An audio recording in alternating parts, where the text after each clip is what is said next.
So you just got the news that you've been diagnosed with celiac disease, but don't fear.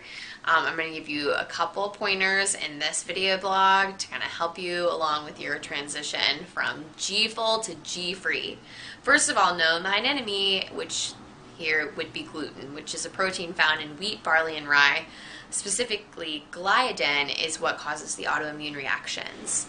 Gluten is what gives baked goods their kind of fluffy consistency, and it's a binding agent in obviously breads and pastas, etc. And that's why gluten-free baked goods are a little bit denser than what you're used to, but they're also very tasty. So it's more important to know what food gluten is in as opposed to what it is. But people will ask you all the time what gluten is.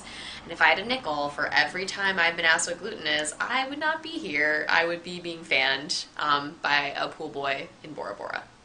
So know what gluten is because you're going to get asked.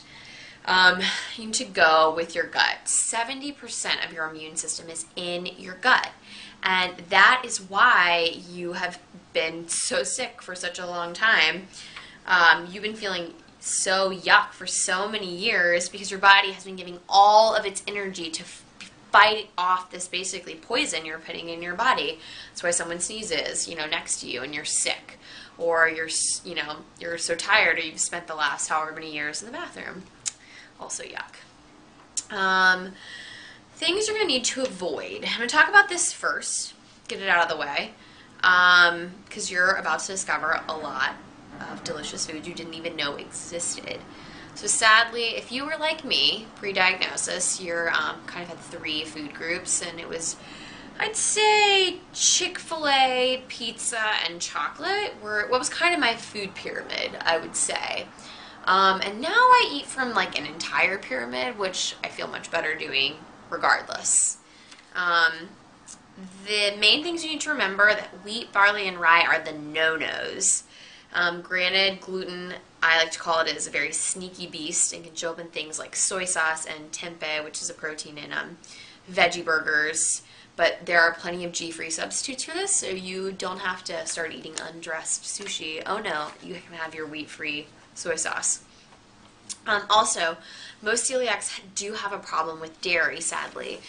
So upon diagnosis, most doctors will recommend that you stop having dairy as well as gluten, which is a big shocker. It takes about 3 months for your body to completely rid itself of dairy and 6 months to rid itself of gluten.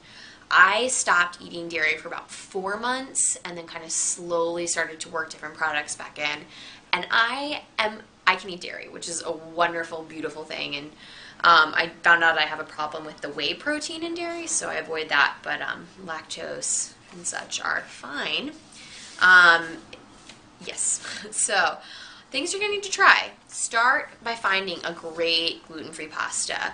Tinkyata, I think that's how you pronounce it, is a fan favorite of people, celiacs and non-celiacs alike. They just have great pasta, and they have, all the fun shapes, the seashells and lasagna noodles, and it's delicious. Quinoa makes an excellent pasta as well.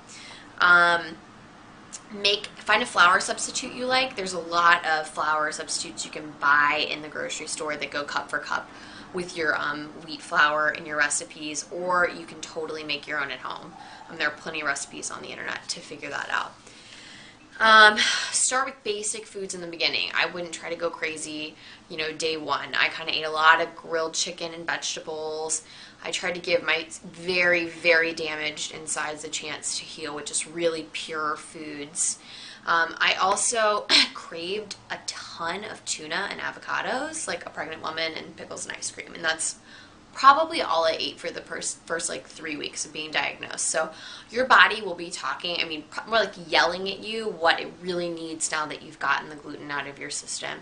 So listen to it. Also, a need and a craving are different. I have a hard time believing that, your body really needs hash browns, except maybe after a day of heavy drinking. I don't know. Listen to your body. Know the truth. Order a dining card. Celigo dining cards are available in multiple languages. They take the stress out of eating out, which you don't want the attention on you, but it has to be unless you have, an easy system for explaining it to the kitchen. So buy a pack of cards, take them out with you. It will really, really make the transition easy. Also, you know, if you don't want to buy one from me, Triumph Dining has a card that works as well. So definitely look into one, order one for sure. And now you can, you know, since there are multiple languages, you can still go to your authentic Japanese restaurant and order, you know, your meal there and not have to worry about getting sick. And finally, check my video blog. I'll be here. Anything I find, anything I discover, I will put it up here for you to know too. So check back often. Live gloriously gluten-free. Email me anytime, tinsley@sealybow.com. I'm happy to help in any way I can in this transition. I know it's a huge one, but stay positive. Try new foods because you're about to experience good stuff. So, and not feel sick anymore. So as always, it's from Have Not to Have and Gluten-Free Dining. Thank you so much for watching.